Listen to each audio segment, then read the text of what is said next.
Hello students, video शुरू करने से पहले प्लीज चैनल को लाइक, शेयर और सब्सक्राइब जरूर करें। एक इम्पॉर्टेंट इन्फॉर्मेशन, अगर आपको इस वीडियो के नोट्स चाहिए तो डिस्क्रिप्शन बॉक्स में दिया गया डाउनलोड लिंक चेक करें। Thank you. चलिए शुरू करते हैं। इस वीडियो में हम पढ़ेंगे BLI 221 library, information and society के प्रीवियस ईयर क्वेश्चन और most important questions with answers. ये क्वेश्चंस आपके एग्जाम के लिए बहुत इंपॉर्टेंट है। अगर आपने ये अच्छे से कर लिए तो एग्जाम निकलना पक्का है। Let's begin. Question 9, code of ethics. Question explanation. इस क्वेश्चन में हमें बताना है कि कोड ऑफ एथिक्स का मतलब क्या है और ये लाइब्रेरी और इंफॉर्मेशन साइंस फील्ड में क्यों इंपॉर्टेंट है।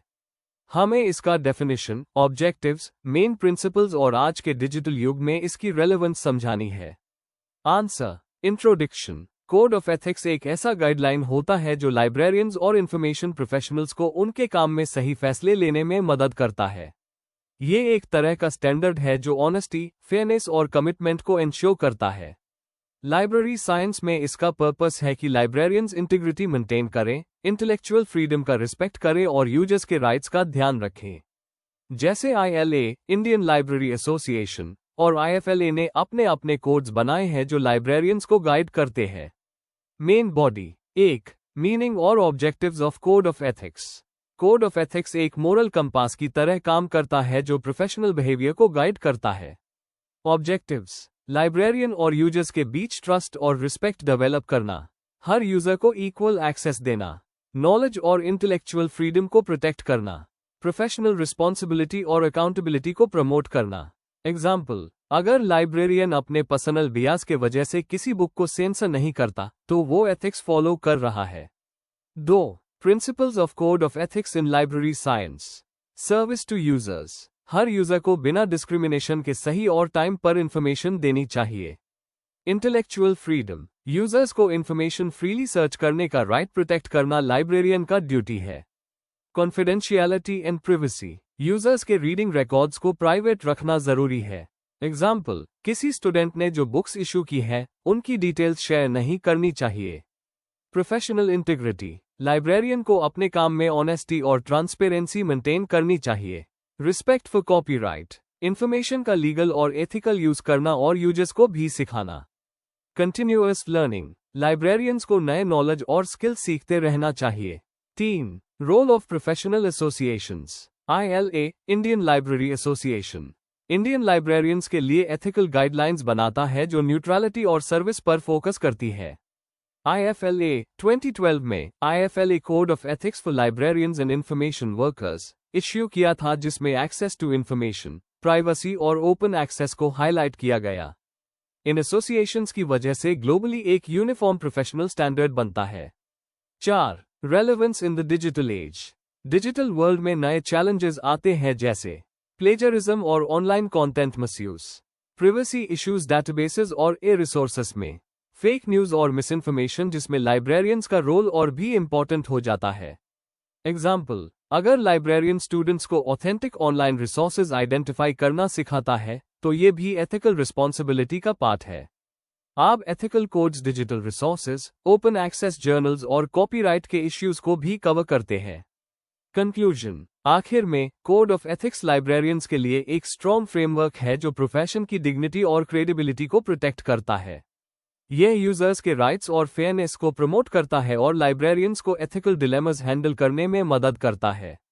आज के डिजिटल युग में इसका इंपॉर्टेंस और भी बढ़ गया है। अगर लाइब्रेरियंस एथिकल कोड्स को फॉलो करें तो वो सोसाइटी को बेहतर सर्व कर पाते हैं। If you need the notes of this video, there's a download link in the description box. Be sure to check it out. Thank you. Question 10. Reference librarian. Question explanation. इस question में हमें बताना है कि रेफरेंस लाइब्रेरियन कौन होता है, उसकी रिस्पॉन्सिबिलिटीज क्या होती है और लाइब्रेरी सिस्टम में इसका क्या इंपॉर्टेंस है। आंसर में उनके काम, स्किल्स, सर्विसेज और डिजिटल एरा में उनका रोल कवर करना चाहिए। आंसर। इंट्रोडक्शन। रेफरेंस लाइब्रेरियन वो प्रोफेशनल होता है जो लाइब्रेरी के यूजर्स को सही इंफॉर्मेशन ढूंढने, समझने और उस करने में मदद करता है। ये लाइब्रेरी का एक इम्पॉर्टेंट हिस्सा है क्योंकि ये डायरेक्टली यूजर्स के कांटेक्ट में रहता है। इन्हें फेस ऑफ द लाइब्रेरी भी कहा जाता है। आज के डिजिटल जमाने में इनका रोल सिर्फ बुक्स तक सीमित नहीं है, बल्कि ऑनलाइन डेटाबेसेस और रिसोर्सेज तक भी बढ़ गया है। Main body. 1. डेफिनेशन और role of reference librarian. Reference librarian basically library के रेफरेंस सेक्शन को हैंडल करता है। इनका मैं काम होता है यूजर के क्वेरीज का सल्यूशन देना। ये एक गाइड और इंफॉर्मेशन फैसिलिटेटर के रूप में काम करते हैं। एग्जाम्पल, अगर एक स्टूडेंट को एनवायरमेंटल लॉज के बारे में मटेरियल चाहिए तो लाइब्रेरियन उससे रेलेवेंट बुक्स और डेटाबेसेस दिखाता है। 2. ड्यूटीज और रिस्पॉन्सिबिलिटीज। रेफरेंस लाइब्रेरियन के ड्यूटीज काफी वाइड रंगे के होते हैं। रेफरेंस क्वेरीज सॉल्व करना, रेडी रेफरेंस, क्विक इन्फो जैसे डेट्स, डेफिनेशंस और long reference, detailed research help. User orientation, library tours और ट्रेनिंग सेशंस कंडक्ट करना। Collection development, reference sources select और मेंटेन करना, encyclopaedias, dictionaries, databases. Information retrieval, catalogues, indexes और digital search tools use करके exact information देना। Research help, researchers और students को literature review और साइटेशन में सपोर्ट देना। 3. स्किल्स और qualities of a reference librarian. एक सक्सेसफुल रेफरेंस लाइब्रेरियन बनने के लिए कुछ स्किल्स जरूरी है। कम्युनिकेशन स्किल्स, अच्छी लिसनिंग और क्लियर एक्सप्लेनेशन देने की ability. Subject knowledge, different subjects का अवेयरनेस। टेक्निकल स्किल्स, ओपीएसी, डेटाबेसेस और डिजिटल लाइब्रेरी हैंडल करने की कैपेबिलिटी। पेशेंस और एम्पैथी, हर टाइप के यूजर्स के साथ कामली डील करना। प्रॉब्लम सॉल्विंग, यूजर की क्वेरी समझना और बेस्ट सोल्यूशन देना। एग्जाम्पल, आप लाइब्रेरियन को जर्नल्स, डिजिटल रिपोजिटरीज और ओपन एक्सेस रिसोर्सेज में नेविगेट करना आना चाहिए। 4. डिजिटल एरा में चेंजिंग रोल। टेक्नोलॉजी ने रेफरेंस लाइब्रेरियन का रोल काफी बदल दिया है। प्रिंट से डिजिटल तक, बुक्स के अलावा ऐप रिसोर्सेज और ऑनलाइन डेटाबेसेस का use. Virtual reference service, chat या ईमेल के थ्रू हेल्प प्रोवाइड करना। इंफॉर्मेशन लिटरेसी ट्रेनिंग, यूजर्स को मिसइंफॉर्मेशन और फेक न्यूज आइडेंटिफाई करना सिखाना। ग्लोबल एक्सेस, डिजिटल प्लेटफॉर्म्स के थ्रू इंटरनेशनल रिसोर्सेज कनेक्ट करना। JSTOR, OCLC, Shodhganga ETC। Example, कोविड-19 के टाइम लाइब्रेरियंस ने ऑनलाइन कंसल्टेशन और वर्चुअल वर्कशॉप्स प्रोवाइड किए। कंक्लूजन, रेफरेंस लाइब्रेरियन का रोल लाइब्रेरी के लिए बैकबोन जैसा है। ये सिंपल क्वेश्चन से लेके एडवांस रिसर्च तक सब में यूजर्स को गाइड करते हैं। आज के इंफॉर्मेशन एज में इनकी इंपॉर्टेंस और भी ज्यादा हो गई है। एक लाइब्रेरियन की वजह से नॉलेज सीकर्स सही और रिलायबल इंफॉर्मेशन तक पहुंच पाते हैं। If you need the notes of this video, there's a download link in the description box. Be sure to check it out. Thank you. Question 11. Activities of ILA. Question explanation. इस question में हमें Indian library association ILA की अलग अलग activities को explain करना है। हमें बताना है कि ILA काम कैसे करती है, लाइब्रेरी प्रोफेशन के लिए क्या कंट्रीब्यूशंस देती है और किस तरह पॉलिसी मेकिंग, ट्रेनिंग, पब्लिकेशन और सेमिनार्स के थ्रू लाइब्रेरियनशिप को प्रमोट करती है। Answer. Introduction. Indian library association ILA की स्थापना 1933 में हुई थी और ये इंडिया की सबसे पुरानी प्रोफेशनल एसोसिएशंस में से एक है। ये लाइब्रेरियंस और इंफॉर्मेशन प्रोफेशनल्स का एक रिप्रेजेंटेटिव बॉडी है। ILA का मेन रोल है लाइब्रेरियनशिप को प्रमोट करना, पॉलिसीज बनाना, अवेयरनेस स्प्रेड करना और लाइब्रेरी सर्विसेज को इम्प्रूव करना। इस आंसर में हम ILA की मेजर एक्टिविटीज के बारे में डिटेल में पढ़ेंगे जो लाइब्रेरियनशिप के डेवलपमेंट में हेल्प करती है। Main body. 1. कॉन्फ्रेंसेस, सेमिनार्स और वर्कशॉप्स। ILA हर साल कॉन्फ्रेंसेस, सेमिनार्स, वर्कशॉप्स और ट्रेनिंग प्रोग्राम्स ऑर्गेनाइज करती है। इन इवेंट्स में लाइब्रेरियंस, स्टूडेंट्स और एक्सपर्ट्स इकट्ठा होते हैं और नए ट्रेंड्स, चैलेंजेस और सॉल्यूशंस पर डिस्कशन करते हैं।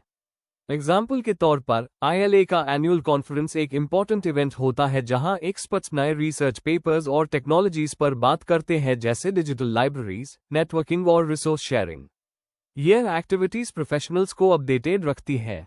2. पॉलिसी एडवोकेसी और representation. ILA voice of library professionals के रूप में काम करती है और गवर्नमेंट बॉडीज, एकेडमिक काउंसिल्स के सामने लाइब्रेरियंस के इश्यूज उठाती है। ये अलग अलग लाइब्रेरी लेजिस्लेशंस और पॉलिसीज बनाने में हेल्प करती है जैसे पब्लिक लाइब्रेरी एक्ट्स और नेशनल इंफॉर्मेशन पॉलिसीज। जैसे कि ILA ने नेशनल नॉलेज कमीशन के लिए सजेशंस दिए थे और पब्लिक लाइब्रेरी रिफॉर्म्स के लिए सपोर्ट दिया था। इस तरह ILA इंश्योर करती है कि लाइब्रेरियनशिप के इंटरेस्ट्स नेशनल डिसीजन मेकिंग में शामिल हो। 3. पब्लिकेशंस और रिसर्च सपोर्ट। ILA अलग अलग प्रोफेशनल जर्नल्स, न्यूज़लेटर्स और रिपोर्ट्स पब्लिश करती है। इसका ऑफिशियल रिसर्च जर्नल है ILA बुलेटिन। यह कॉन्फ्रेंस प्रोसीडिंग्स, हैंडबुक्स और गाइडलाइंस भी पब्लिश करती है।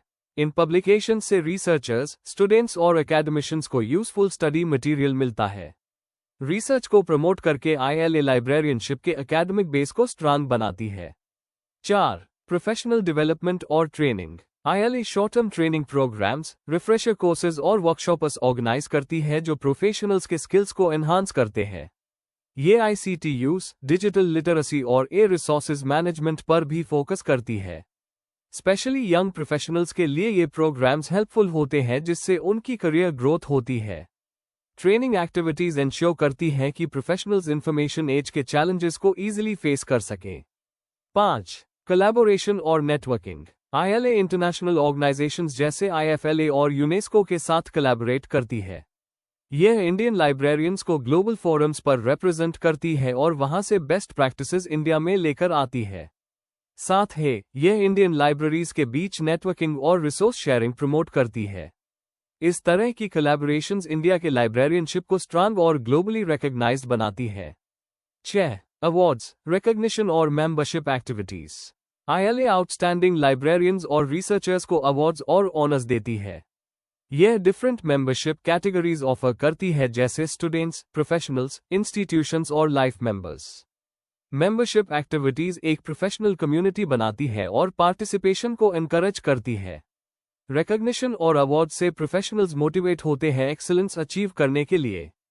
Conclusion. Indian library association librarianship के डेवलपमेंट में एक इंपॉर्टेंट रोल प्ले करती है। अपने conferences, training, publications, policy advocacy और कोलैबोरेशंस के थ्रू ILA लाइब्रेरीज को मॉडर्न और रेलेवेंट बनाती है। ये सिर्फ प्रोफेशनल्स को सपोर्ट नहीं करती बल्कि सोसाइटी के डेवलपमेंट में भी कंट्रीब्यूट करती है नॉलेज और इंफॉर्मेशन को एक्सेसिबल बनाकर। If you need the notes of this video, there's a download link in the description box. Be sure to check it out. Thank you. Question 12. Library networking. Question explanation. इस question में हमें library networking का concept define करना है, उसके objectives, importance और benefits बताने हैं। साथ ही ये भी समझना है कि लाइब्रेरीज कैसे एक दूसरे से जुड़कर रिसोर्सेस और सर्विसेज शेयर करती है। आंसर। इंट्रोडक्शन। लाइब्रेरी नेटवर्किंग एक ऐसी सिस्टम है जिसमें अलग अलग लाइब्रेरीज अपने रिसोर्सेस, सर्विसेज और नॉलेज को शेयर करती है। हर लाइब्रेरी के पास लिमिटेड रिसोर्सेज होते हैं, इसलिए नेटवर्किंग के थ्रू यूजर्स को ज्यादा और बेहतर इंफॉर्मेशन मिलती है। आज के डिजिटल और ICT के युग में लोकल से लेके इंटरनेशनल लेवल तक लाइब्रेरीज कनेक्टेड है। Main body. 1. Meaning and definition of library networking. Library network का मतलब है लाइब्रेरीज का एक इंटरकनेक्टेड ग्रुप जो मिलकर काम करते हैं। इससे डुप्लीकेशन कम होता है और यूजर्स को वाइडर एक्सेस मिलता है। यूनेस्को के हिसाब से लाइब्रेरी नेटवर्किंग एक सिस्टम है जिसमें लाइब्रेरीज कंप्यूटर्स और कम्युनिकेशन टेक्नोलॉजी के थ्रू कोऑपरेशन करती है। एग्जाम्पल। इंडिया में DELNET एक पॉपुलर लाइब्रेरी नेटवर्क है जो बिब्लियोग्राफिक रिकॉर्ड्स और इंटर लाइब्रेरी लोन सर्विसेज देता है। 2. Objectives of library networking. Library networking के मेन ऑब्जेक्टिव्स हैं। Resource sharing. यूजर्स को वही इंफॉर्मेशन देना चाहे वो किसी और लाइब्रेरी में ही क्यों ना हो। Avoiding duplication. हर लाइब्रेरी को सेम मटेरियल खरीदने की जरूरत नहीं पड़ती। स्टैंडर्डाइजेशन। कैटलॉगिंग और क्लासिफिकेशन में एक जैसा स्टैंडर्ड लाना। Improved services. रेफरेंस और डॉक्यूमेंट डिलीवरी सर्विसेज एनहांस करना। Wider access. स्पेशलाइज्ड और रेयर मटेरियल्स तक एक्सेस दिलाना। Example. OCLC USA shared cataloguing service के लिए फेमस है। 3. Types of library networks. Library networks के टाइप्स हैं। Local networks. सेम कैंपस या सिटी के अंदर लाइब्रेरीज जैसे university libraries. Regional networks. Specific region के लिए जैसे CALIBNET Calcutta library network. National networks. पूरे देश के लिए जैसे INFLIBNET India. International networks. Global level पर जैसे OCLC। हर टाइप अपने लेवल पे रिसोर्सेस और सर्विसेज को एनहांस करता है। 4. Benefits and importance of library networking. Economic efficiency. पैसा बचता है क्योंकि डुप्लीकेशन अवॉइड होता है। रेयर मटेरियल्स एक्सेस, यूजर्स उन डॉक्यूमेंट्स तक पहुंच पाते हैं जो लोकल लाइब्रेरी में नहीं होते। प्रमोट्स रिसर्च, रिसर्चर्स के लिए बड़ा डेटा पूल अवेलेबल होता है। Tech development, libraries modern ICT tools adopt करती है। ग्लोबल नॉलेज शेयरिंग, डेवलप्ड और डेवलपिंग नेशंस के बीच नॉलेज गैप कम होता है। एग्जाम्पल, इन्फ्लिबनेट का शोधगंगा रिपोजिटरी स्टूडेंट्स और रिसर्चर्स को फ्री एक्सेस देता है। 5. Challenges in library networking, library networking के कुछ प्रॉब्लम्स भी है। फंडिंग, नेटवर्क एस्टेब्लिश और मेंटेन करना कॉस्टली है। टेक्नोलॉजी गैप, सब लाइब्रेरीज के पास सेम लेवल का आईसीटी इंफ्रास्ट्रक्चर नहीं होता। Copyright issues, digital resources share करने में लीगल प्रॉब्लम्स हो सकती है। Human resource shortage, skilled professionals की जरूरत होती है। फिर भी बेनिफिट्स प्रॉब्लम से ज्यादा इंपॉर्टेंट है। Conclusion, library networking modern library services की बैकबोन है। ये न सिर्फ रिसोर्स शेयरिंग को प्रमोट करता है बल्कि ग्लोबल लेवल पर नॉलेज एक्सचेंज भी पॉसिबल बनाता है। इंडिया के नेटवर्क्स जैसे DELNET और इन्फ्लिबनेट ने लाइब्रेरी सर्विसेज को एक नया डायमेंशन दिया है। आगे चलकर ये और भी स्ट्रांग होगा और इंफॉर्मेशन सोसाइटी के लिए एक पावरफुल टूल बनेगा। Before we end, please like, share and subscribe the channel for more such study materials and one important information अगर आपको नोट्स चाहिए तो डिस्क्रिप्शन बॉक्स में डाउनलोड लिंक दिया हुआ है, जरूर चेक करें। Thank you.